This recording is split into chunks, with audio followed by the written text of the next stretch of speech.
To effectively answer objections is we need to think about it in a certain light. That light being that objections are good.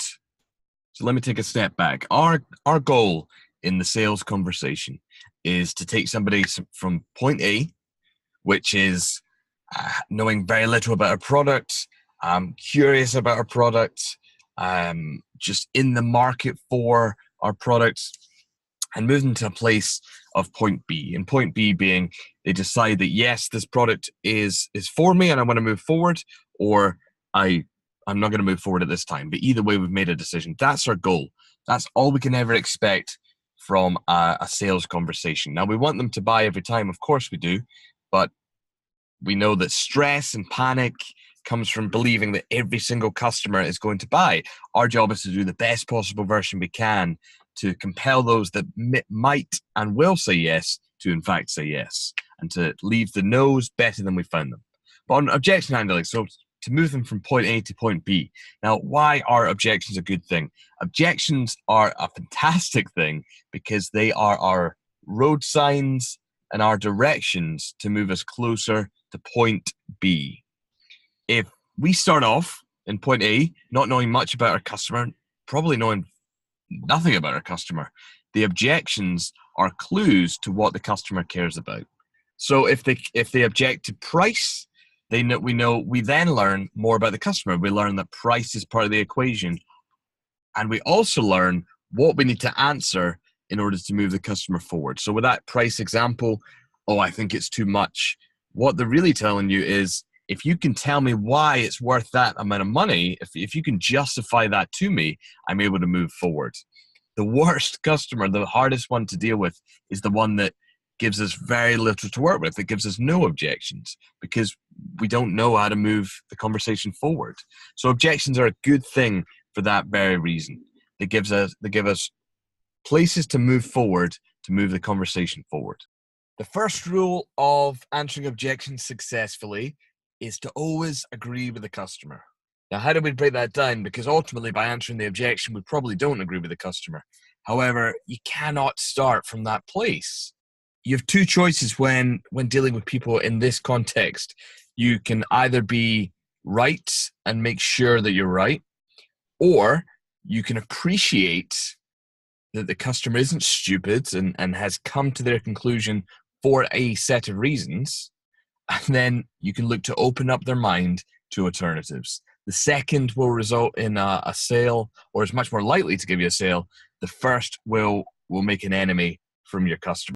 So the first rule is to always agree. So whatever they say, if it's too much, it's not exactly what I was looking for, it's different than my expectations, I was in for a certain item, whatever it may be, go, yeah, I get that.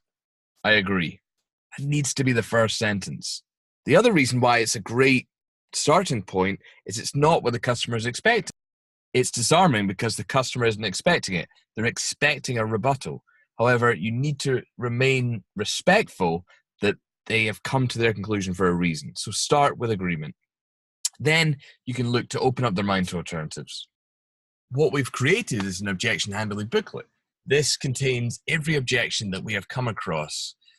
Because remember, if we can answer these objections to the customer in a convincing, compelling manner, the customer will move closer towards the sale. And unfortunately, if we don't have our answer ready, then the customer will move further away from the sale. Remember, nobody ever stays in one place when it comes to decision making. They move closer or further away. So to go over a couple of them, this covers so many different ones, but to cover some of the main ones. So price. The thing to understand about price is it is never the number. The number is just an arbitrary number that they have assigned meaning to. So if I give you the example of a car or a musical instrument or an Xbox, these are three things that some people would spend the earth on, some people would spend nothing on. People drive around in a Mercedes or an old battered Ford Fiesta, because if they can, they choose to value one over the other. And even if if money is difficult for the individual, how much they put towards certain items is because they justify it at that price. It is not about the price of the item, it's about the meaning that they assign to it. What we have to do with a customer is really just up the amount of value in the product in their mind in order to bring that price in line. If somebody's saying £500 is too much or that's a lot of money, really what they're asking you to respond to is help me understand that price and why I should be spending that amount.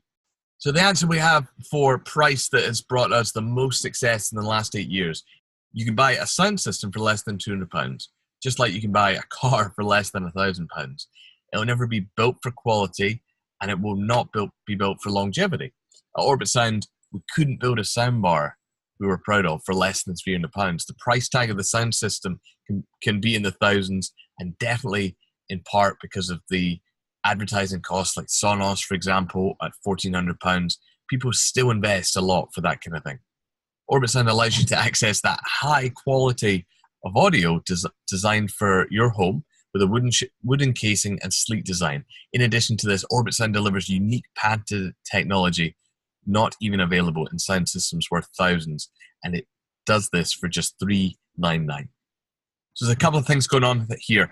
First of all, is you do not apologize for the price. In fact, you do the other, is you go, sure, £200, £100 for a soundbar would be great, just like a free car would be great, but these things are not possible. When it comes to price, we do need to take authority of giving the customer context of what is possible and what is not. These are adults you are speaking to. They recognize that things cost money.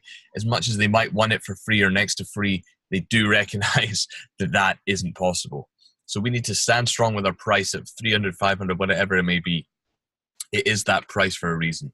But what we do instead is we raise the values. We say, look, this really should be thousands. Is soundbars that cost that much for a reason. We have made it as cheap as possible. However, we've maintained the good quality. There is no point spending any less than £300.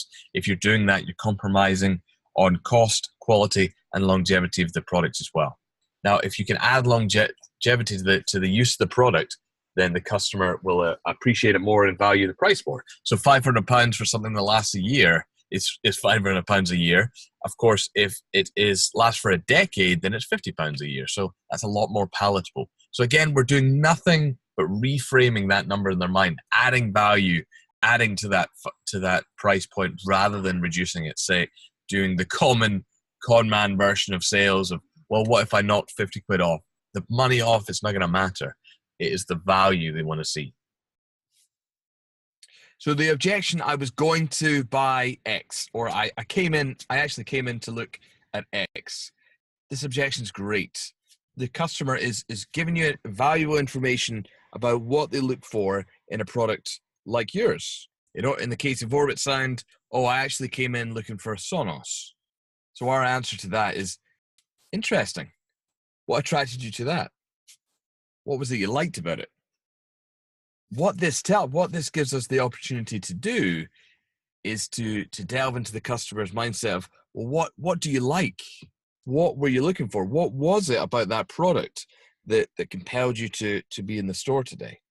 That's a great, useful bit of information, because if it's Bluetooth connectivity, or if it's simple to use, or if it sounds great, whatever it is, all we have to do is prove that our product can do that just a little bit better, and it'll open up the customer's mind to an alternative. When a customer asks, have you got a leaflet? The poor salesperson will hear that as the customer asking, can I end this conversation and just take a leaflet, move on, think about it later, delay this decision, whatever it may be. Now, if we're going to be respectfully persistent, we need to take that line for what it is of, have you got a leaflet? And in truth, we don't know if the customer is trying to end the conversation or if they're just asking for more information. It may be the case that the customer is not getting the information they need from us in a verbal sense. So they ask for a more formal, technical maybe answer. So whenever a customer says, have you got a leaflet? The answer needs to be, sure, here you go. And we carry on talking. The key thing is to assume that all they wanted was more information. So these are some of the key objections that we come across most often.